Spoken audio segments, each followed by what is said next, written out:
تو اے لوگو علم والوں سے پوچھو اگر تمہیں علم نہ ہو۔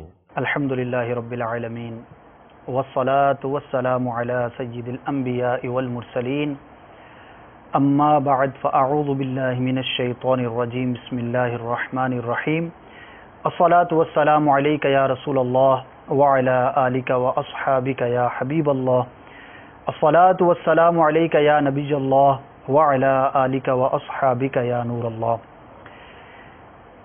پیارے آقا صلی اللہ تعالی علیہ وسلم کی ذات اقدس پر درود پاک پڑھنے کے بے شمار فضائل ہیں، بہت ساری برکتیں ہیں۔ جہاں اس کی برکتیں ہیں وہیں گناہوں کے لیے باعث کفارہ بھی ہے۔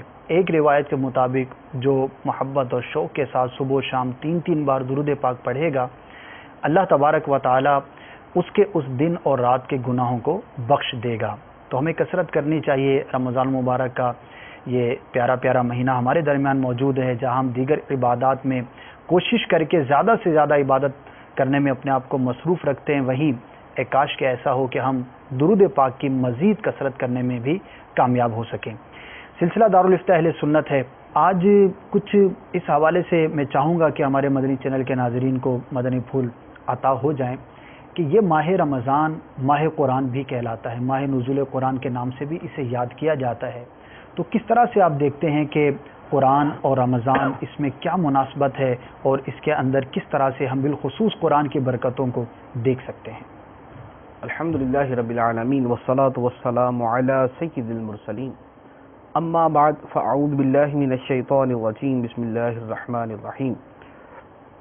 رمضان المبارک اور قرآن پاک کا جو باہمی تعلق ہے یہ بڑا ہی واضح ہے، اور اتنا واضح ہے کہ لاشعوری طور پر بھی جیسے ہی رمضان آتا ہے لوگوں کی توجہ قرآن کی طرف بڑھ جاتی ہے، ان کی لگن، ان کی دلچسپی، محبت اور ایک لگاؤ جو ہے وہ قرآن پاک کے ساتھ بڑھ جاتا ہے۔ قرآن پاک کے بارے میں اللہ تبارک و تعالی نے ارشاد فرمایا الف لام میم ذالک الکتاب لا ریب فیہ، یہ بلند رتبہ کتاب جس میں کوئی شک کی گنجائش نہیں۔ آگے فرمایا ھدی للمتقین، یہ ہدایت ہے تقوی والوں کے لیے۔ اب اگر یوں ان دونوں کو ملا کر دیکھیں تو رمضان المبارک کے روزوں کے حوالے سے ہم نے قرآن پاک کی یہ آیت سنی تھی جس کے آخر میں تھا کہ تم پر روزے فرض کیے گئے لعلکم تتقون، تاکہ تمہیں تقوی نصیب ہو جائے۔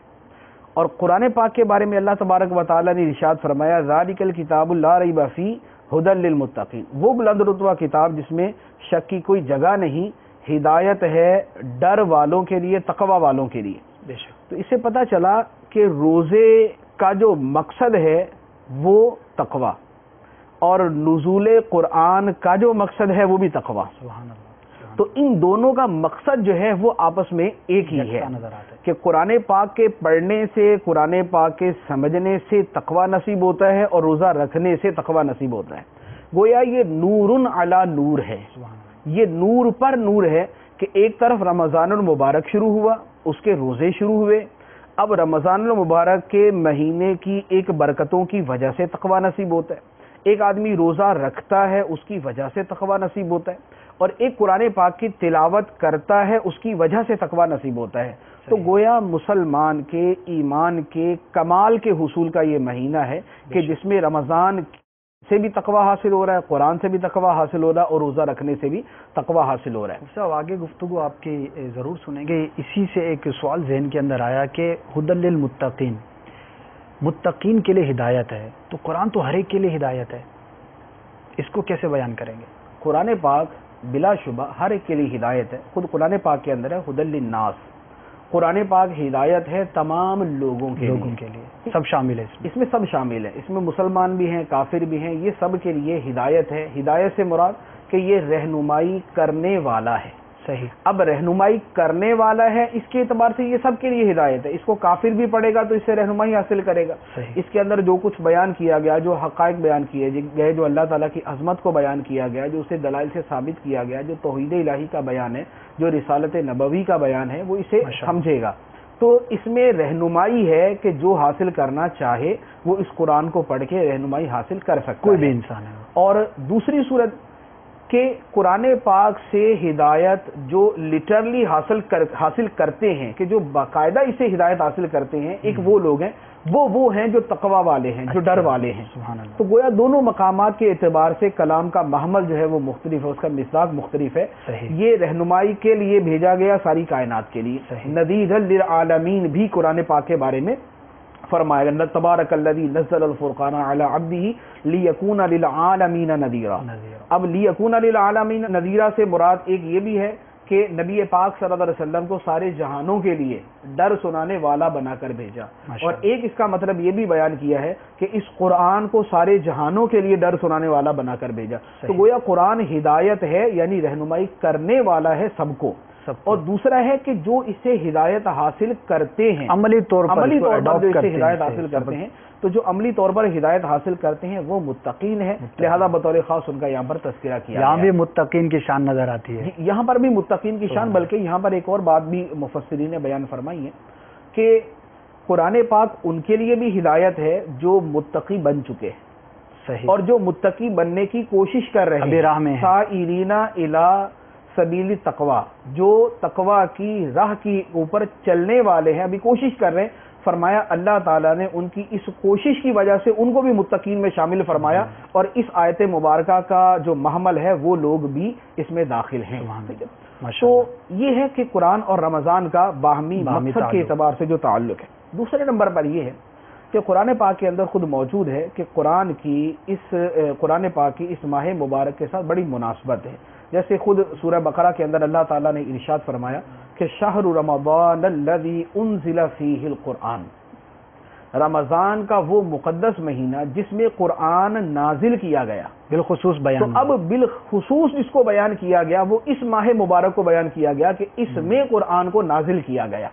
اب اس میں قرآن پاک کو کیسے نازل کیا گیا؟ یا تو قرآن پاک کی نزول کی ابتدا اس سے ہوئی، یا یہ ہے کہ قرآن پاک جو ہے وہ لوح محفوظ سے جو پہلے آسمان کی طرف تشریف لایا وہ اس مہینے کے اندر تشریف لایا.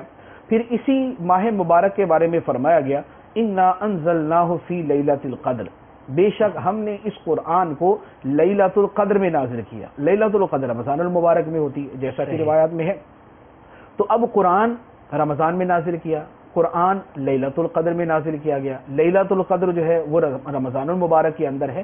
تو یہ بھی ایک بطور خاص مناسبت ہے کہ اس مہینے میں قرآن پاک کا ایک خاص تعلق ہے، اور اسی وجہ سے سرکار دو عالم صلی اللہ تعالیٰ علیہ وآلہ وسلم کے بارے میں احادیث مبارکہ میں موجود ہے. بخاری شریف کی حدیث مبارک حضرت عبداللہ ابن عباس رضی اللہ تعالیٰ عنہما سے مروی ہے، فرمایا کہ اس مہینے میں جبرائیل امین علیہ الصلوۃ والسلام نازل ہوتے اور سرکار دو عالم صلی اللہ علیہ وآلہ وسلم کے ساتھ قرآن پاک کا دور کیا کرتے. یعنی جبرائیل امین علیہ الصلوۃ والسلام تلاوت کرتے تو سرکار سماعت فرماتے، اور سرکار تلاوت فرماتے تو جبرائیل امین علیہ الصلوۃ والسلام قرآن پاک سنا کرتے. تو یہ بطور خاص تلاوت قرآن پاک کا بڑھ جانا یہ سرکار دو عالم صلی اللہ علیہ وسلم کا معمول مبارک تھا. اسی طرح ایک حدیث مبارک بطور خاص اس کے بارے میں ہے کہ قیامت کے دن قرآن اور رمضان دونوں اللہ تعالیٰ کی بارگاہ میں بندے کی شفاعت کریں گے. قرآن یہ عرض کرے گا کہ اے اللہ میں نے اس بندے کو رات کے وقت سونے سے جدا رکھا، رات کو سونے سے دور رکھا کہ یہ میری تلاوت میں مصروف رہتا تھا اور بستر سے دور رہتا تھا. اور رمضان کہے گا کہ اے اللہ اس بندے کے حق میں میری شفاعت قبول فرما کہ میں نے دن کے وقت اس کو کھانے پینے سے باز رکھا. یہ روزہ رکھتا تھا تو کھانے پینے سے باز رہتا تھا، اور رات میں تراویح پڑھتا تھا یا تراویح کے علاوہ بھی قرآن پاک پڑھتا تھا. تو یہ قرآن پاک کی تلاوت کی وجہ سے یہ بستر سے دور رہتا ہے. تو قرآن پاک اور رمضان یہ دونوں قیامت کے دن بندے کی شفاعت کریں گے. اسی وجہ سے آپ نے خود بھی بہت ساری جگہوں پہ پڑھا ہوگا کہ بزرگان دین کا معمول بھی اس مہینے میں تلاوت قرآن کا بڑے حیرت انگیز واقعات بڑھ جایا کرنے کو آتے ہیں. سیدنا امام اعظم رضی اللہ تعالی عنہ گئے کہ رمضان مبارک میں 61 مرتبہ قرآن پاک کی تلاوت فرماتے، 30 مرتبہ قرآن دن میں پڑھتے، 30 مرتبہ قرآن پاک رات میں پڑھتے، یعنی پورے مہینے کے اندر 30 دنوں میں، اور 1 مرتبہ قرآن پاک جو ہے وہ تراویح شریف کے اندر جو ہے وہ آپ تلاوت فرمایا کرتے تھے. تو 61 مرتبہ قرآن پاک کی تلاوت فرماتے. ماشاءاللہ ہمارے ہاں بھی دیکھا تو یہی گیا ہے کہ رجحان کافی بڑھ جاتا ہے ماشاءاللہ. اس حوالے سے اگر ہم ایک نظر دوڑائیں تو شاید جو لوگ پورا سال قرآن نہیں پڑھتے وہ اس ماہ مبارک میں بڑی کثرت کے ساتھ تلاوت کرتے ہوئے نظر آتے ہیں. گھروں کے اندر ماحول ہوتا ہے اور یہ بھی دیکھا گیا ہے کہ جیسے 2-3 بہن بھائی ہیں تو آپس میں ایک جذبہ ہوتا ہے کہ میں زیادہ تلاوت کروں، وہ زیادہ تلاوت کرے. ایک مثبت پہلو بھی اس کے اندر نظر آتا ہے کہ ایک نیکی میں آگے بڑھ جانے کا جذبہ، ایک اچھا ماحول بنا ہوا ہوتا ہے، لوگ پڑھتے ہیں. لیکن جہاں اتنی کثرت سے تلاوت کی جاتی ہے تو کچھ خامیاں بھی اگر آپ کے ذہن میں ہوں بیان ہو جائے، کیونکہ ابھی ابتدائی ہی دن ہیں. کن باتوں کا خیال رکھنا چاہیے؟ ایک جذبہ یہ دیکھا گیا ہے کہ ایک دفعہ ختم میں نے ضرور کرنا ہے. یہ تقریباً لوگوں کا ایک ذہن ہوتا ہے، روزانہ کا ایک پارا، اچھا بعض اوقات 2 ختم کر لوں، میں 3 ختم کر لوں. ایک اعتبار سے تو بہت اچھی چیز ہے، مزہ آتا ہے، لطف آتا ہے، تلاوت قرآن کا مہینہ ہے یہ. لیکن کیا اس کے اندر کوئی ایسی کمزوری بھی آپ دیکھتے ہیں کہ جس کو ایڈریس کیا جائے، ہمارے ناظرین کے لیے مفید ہو کہ پورا مہینہ بھی تلاوت کرنا ہے؟ دیکھیے چند ایک چیزیں ہیں اس میں. تلاوت قرآن پاک کی بہت ساری صورتیں ہیں. ایک تو تراویح کے اندر قرآن پاک کی تلاوت کی جاتی ہے، سنی جاتی ہے. اس کے علاوہ لوگ اپنے طور پہ قرآن پاک پڑھتے ہیں. تو اب تراویح کے جو احکام ہیں پہلے تو ان کو جو ہے وہ اچھی طرح ذہن نشین ہونا چاہیے کہ تراویح کے اندر اتنی زیادہ رفتار کے ساتھ قرآن پاک نہ پڑھا جائے کہ قرآن پاک کے الفاظ درمیان میں سے چھوٹ جائیں، صحیح رہ جائیں، چبائے جائیں، کھائے جائیں، درست ادائیگی نہ کی جائے. کیونکہ اس طرح کا قرآن پاک پڑھنا یہ حرام ہے. قرآن پاک کو درست پڑھنا یہ فرض ہے. قرآن پاک کے اندر ہے وَرَتِّلِ الْقُرْآنَ تَرْتِیلًا، اور قرآن کو خوب ٹھہر ٹھہر کر پڑھو. صحیح. اب اس آیت مبارکہ سے علماء کرام نے تجوید کے احکام کے بارے میں بیان فرمایا ہے کہ تجوید کے ساتھ یعنی قرآن پاک کو درست مخارج کے ساتھ اور جو اس کے دیگر احکام ہیں ان کے پیش نظر پڑھنا یہ ضروری ہے. اور ان کا ترک کرنا کسی جگہ حرام ہوگا اور کسی جگہ ایسا ہوگا کہ اگر اتنا غلط پڑھا گیا تو نماز ہی اس کی فاسد ہو جائے گی، نماز ہی باطل ہو جائے گی، ختم ہو جائے گی، نماز ٹوٹ جائے گی. ایک تو یہ. دوسرے نمبر پر یہ ہے کہ قرآن پاک کے بارے میں یہ جو کانسیپٹ ہے کہ رمضان میں تو پڑھا جاتا ہے، رمضان کے بعد دوبارہ ہاتھ بھی نہیں لگایا جاتا، یہ جو ہے یہ بہت غلط طریقہ کار اور رویہ ہے. قرآن پاک جو ہے یہ مسلمان کی زندگی کا حصہ ہونا چاہیے. وہ تو ہے نا، گھر میں رکھا ہوا ہے، زیارت کرتے ہیں، برکت کا ذہن ہے. یہ اپنی جگہ یہ بھی اچھی چیزیں ہیں. قرآن پاک کی زیارت کرنا، گھر میں رکھنا. مسلمانوں اس کے گھر میں قرآن ہی نہ ہو یہ زیادہ بدقسمتی ہوگی. تو گھر میں قرآن پاک ہے تو بہرحال یہ اس کی بنسبت بہتر ہے. لیکن قرآن پاک کا اصل مقصد تو اس کی تلاوت ہے. قرآن پاک کے اندر ہے الذین آتیناہم الکتاب یتلونہ حق تلاوتہ، وہ لوگ جنہیں ہم نے کتاب عطا فرمائی وہ اس کی تلاوت کرتے ہیں جیسے تلاوت کرنے کا حق ہے. تو قرآن پاک کی تلاوت کرنا جو ہے یہ مسلمان کا وظیفہ زندگی قرار دیا گیا ہے کہ وہ اپنی زندگی کے اندر قرآن پاک کی تلاوت کو شامل کریں. صحیح. روزانہ شامل کریں. صحابہ کرام کے بارے میں واقعات میں ایک جگہ حدیث مبارک نظر سے گزری کہ سرکار دو عالم صلی اللہ تعالی علیہ وآلہ وسلم ایک مرتبہ تہجد کے وقت یا رات کے وقت جو ہے گزر رہے تھے. سیدنا عمر فاروق رضی اللہ تعالیٰ عنہ کے گھر کے پاس سے گزرے تو دیکھا بڑی بلند آواز سے تلاوت کر رہے ہیں. اس سے آگے سیدنا صدیق اکبر رضی اللہ تعالیٰ عنہ کے پاس سے گزرے تو دیکھا بڑی آہستہ آہستہ تلاوت کر رہے ہیں. صبح کے وقت دونوں سے دریافت کیا، سیدنا عمر فاروق رضی اللہ عنہ سے پوچھا کہ تم بڑی بلند آواز سے تلاوت کر رہے تھے. عرض کیا کہ یا رسول اللہ صلی اللہ علیہ وسلم میں بلند آواز سے اس لیے تلاوت کر رہا تھا تاکہ سوتوں کو جگا دوں اور شیطان کو بھگا دوں. اور صدیق اکبر رضی اللہ تعالیٰ عنہ سے پوچھا کہ آپ بڑی آہستہ آواز میں تلاوت کر رہے تھے، تو انہوں نے عرض کیا کہ یا رسول اللہ صلی اللہ علیہ وسلم میں اس لیے آہستہ آواز سے تلاوت کر رہا تھا کہ جس ذات باری تعالیٰ کو سنانا مقصود ہے وہ تو سن ہی رہی. سبحان اللہ تبارک و تعالیٰ تو سنتا ہی، آہستہ تلاوت کو بھی سنتا ہے. تو سرکار دو عالم صلی اللہ علیہ وسلم نے دونوں کو مشورہ دیا کہ تم ذرا بلند آواز سے پڑھا کرو، جو زیادہ بلند پڑھتے ہیں ان کو فرمایا کہ تم ذرا آہستہ آواز میں پڑھا کرو تاکہ دوسروں کی نیند کے اندر بھی خلل نہ آئے. تو تلاوت قرآن پاک کے حوالے سے یہ کہ صرف رمضان میں کی جائے اور اس کے بعد نہ کی جائے یہ جو ہے یہ درست طرز عمل نہیں ہے. اسی وجہ سے آپ دیکھیں تراویح کے مسائل کے اندر یہ لکھا ہوا ہے کہ حفاظ کرام کو چاہیے کہ جب قرآن پاک کی تلاوت ختم ہو، جیسے 27ویں رات کو قرآن پاک کی تلاوت مکمل ہو جاتی ہے تو فرمایا کہ جو 19ویں رکعت ہے اس کے اندر سورہ ناس پڑھی جائے اور 20ویں رکعت کے اندر دوبارہ سورۃ البقرہ کا پہلا رکوع جو ہے وہ تلاوت کیا جائے تاکہ یہ ایک نیک فعال ہو جائے، یہ ایک اچھا شگون ہو جائے کہ اس نے قرآن پاک کی تلاوت یہاں ختم نہیں کر دی بلکہ نئے سرے سے یہ شروع کرنے والا بھی بن گیا. ایک طرح سے اس کو ریمائنڈ کروایا جا رہا ہے. یہ اسی کا جو ہے نا یہ اسی کو ریمائنڈ کرانا ہے کہ یہ دوبارہ جو ہے یہ دوبارہ گویا اس کو شروع کر رہے ہیں. تو اب وہ دوبارہ جو ایک رکوع پڑھانے کا مقصد ہے وہ یہی تو ہے کہ یہیں پر قرآن پاک کی تلاوت کو یہ ختم نہ کر دے بلکہ دوبارہ تلاوت ہو سکتا ہے ذہن میں یہ آتا بھی ہو کہ یار یہ ختم کرنا ہوتا ہے تو اس وہ کا ناز مقصد پر ہونا یہی ہے، اور چاہیے، غالباً لیکن اس کے بارے میں شاید حدیث مبارک بھی ہے جس میں اس طرح کا ہے کہ جس سے یہ اخذ کیا گیا ہے، تو اس کا مقصد یہی ہے۔ تو اسی طرح رمضان المبارک میں جو لوگ تلاوت کرتے ہیں، ایک قرآن پاک ختم کریں، 2 ختم کریں، 3 ختم کریں یا اس سے زیادہ ختم کریں، ان کو بھی یہ چاہیے کہ قرآن پاک کو جب ختم کریں تو سورہ ناس پر ختم کر کے اس کو وہاں چھوڑ نہ دیں۔ صحیح، سورہ ناس پر ختم کر کے دوبارہ جو ہے اگلا قرآن پاک کی جو تلاوت ہے نا وہ بھی شروع کر دیں، تاکہ اب ان کے ذہن میں یہ بھی رہے کہ ہم نے نئے سرے سے بھی قرآن پاک کو شروع کر دیا ہے، تو اب ہم نے اس کو بھی مکمل کنٹینیو رکھنا ہے، اس کو بھی یعنی محبت ہونی چاہیے۔ کچھ اس حوالے سے ارشاد فرمائیں کہ دیکھیں ایک کتاب ہے نا، اللہ کی کتاب ہے، عظیم ترین کتاب ہے، افضل ترین کتاب ہے، تو اس سے محبت کے بھی تو تقاضے ہیں، یعنی فقط پڑھنا، دیکھا دیکھی میں پڑھنا، ایک انوائرمنٹ سے مغلوب ہو کر پڑھنا یہ ایک الگ چیز ہے، پھر وہی ہے کہ جب وہ انوائرمنٹ ختم ہوا تو ہم نے وہ بھی ختم کر دیا۔ اور جس کے دل کے اندر اس کتاب سے لگاؤ ہے، محبت ہے، تو وہ پھر شاید سارا سال جو اس کے بغیر رہ نہ سکے۔ صحابہ کرام کو قرآن کو چومنا، خود سرکار صلی اللہ تعالی وسلم کی سیرت میں بھی اس طرح کے واقعات، قرآن مجید کو دیکھنا، رو رو کر تلاوت کرنا، اولیاء کرام کے تو بڑے بڑے واقعات ہیں، تلاوت قرآن کے وقت جو ہے وہ فرشتوں کا ظاہر ہو جانا اور اس طرح کے جو ہے وہ کرامات کا ظہور ہو جانا۔ تو اگر دل میں محبت ہو اور اس پر بندہ قائم رہے تو پھر شاید سارا سال ہی اس کا لطف بھی اٹھاتا رہے، اور واقعی اس کا ایک لطف بھی ہے پڑھنے کا، سننے کا، اور اچھے قاری سے جب سنتے ہیں تو پھر کیا ہی بات ہے، ایک بہت ہی دل کو سرور آتا ہے، کیف آتا ہے۔ لیکن اس میں بھی تو مختلف حالات ہوتے ہیں، ہر ایک کو مزہ نہیں آتا، بعضوں کو جو ہے وہ تھوڑا طویل قرات ہو جائے تو اس کے اندر بھی وہ ایک دل ملول سا جاتا ہے، لیکن بعضوں کو جو ہے بہت زیادہ لطف آ رہا ہوتا ہے۔ اس کی جو بنیادی وجہ ہے نا، بعضوں کا تلاوت قرآن پاک کرتے ہیں تو دل بعضوں کا جو ہے وہ لوگوں کا اکتا جاتا ہے۔ سیدنا فضیل بن عیاض رحمۃ اللہ علیہ کا غالباً فرمان ہے، انہوں نے فرمایا کہ ہمارے دلوں کے اندر گناہوں کی غلاظت بھری ہوئی ہے، اگر ہمارے دل پاک ہو جائیں تو ہم تلاوت قرآن سے کبھی سیر ہی نہ ہوں، یعنی قرآن پاک پڑھنے سے ہمارا جی کبھی نہ بھرے، ہم مسلسل تلاوت کرتے رہے، مسلسل قرآن پاک پڑھتے رہے، ہمارے دلوں سے جو ہے نا وہ ہمارے دلوں کی غلاظت جو ہے نا وہ اس کی راہ کے اندر رکاوٹ ہے، کیونکہ قرآن پاک لطیف ہے، نورانی ہے، ایک روحانیت ہے اس کے اندر۔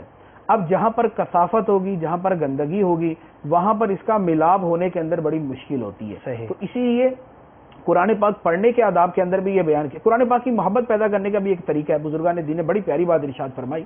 ایک بزرگ نے فرمایا کہ میں نے ایک عرصے تک قرآن پاک اس طرح پڑھا کہ گویا میرے شیخ، میرے مرشد جو ہے وہ قرآن پاک پڑھ رہے ہیں اور میں ان سے قرآن پاک سن رہا۔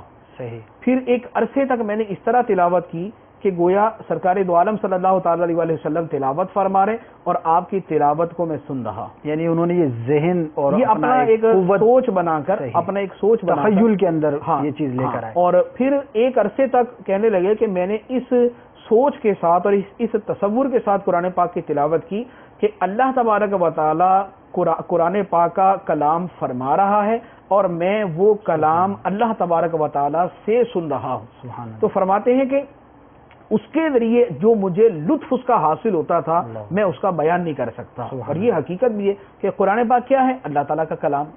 قرآن پاک سرکار دو عالم صلی اللہ تعالی علیہ وسلم نے اس کی تلاوت فرمائی اور اللہ تبارک و تعالیٰ کا یہ کلام حقیقی ہے۔ تو اب اس کی آگے ڈیٹیل تو آپ سمجھتے ہیں کہ بہت دقیق اور باریک ہے، تو یہ اللہ تعالیٰ کا کلام ہے۔ جیسے ہم گفتگو کرتے ہیں تو ہماری بات ہوتی ہے، اللہ تبارک و تعالیٰ کے شایان شان یہ اس کا کلام ہے۔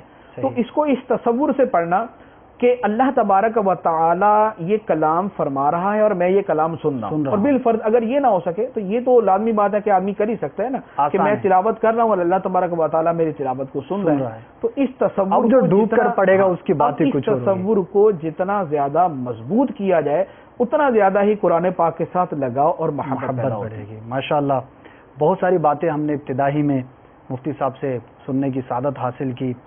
اللہ تعالی ہمیں بھی نصیب فرمائے، قرآن سے محبت نصیب فرمائے، اس کی تلاوت کرنا جو ہے وہ بکثرت عطا فرمائے، اور جو آخر میں مفتی صاحب نے بات ارشاد فرمائی کہ محبت کے ساتھ ڈوب کر ایک تصور جما کر لطف اٹھانے کی کوشش کرنے کے ساتھ، کیونکہ دل ہمارے گناہوں میں مبتلا رہتے ہیں، ہمارے اعضاء گناہوں میں مبتلا رہتے ہیں، تو فی نفسی ہی تو یہ لطیف ہی لطیف ہے، لیکن ان گناہوں کے سبب سے جو ایک کثافتیں ہیں ان کو دور کرنے کی کوشش کے ساتھ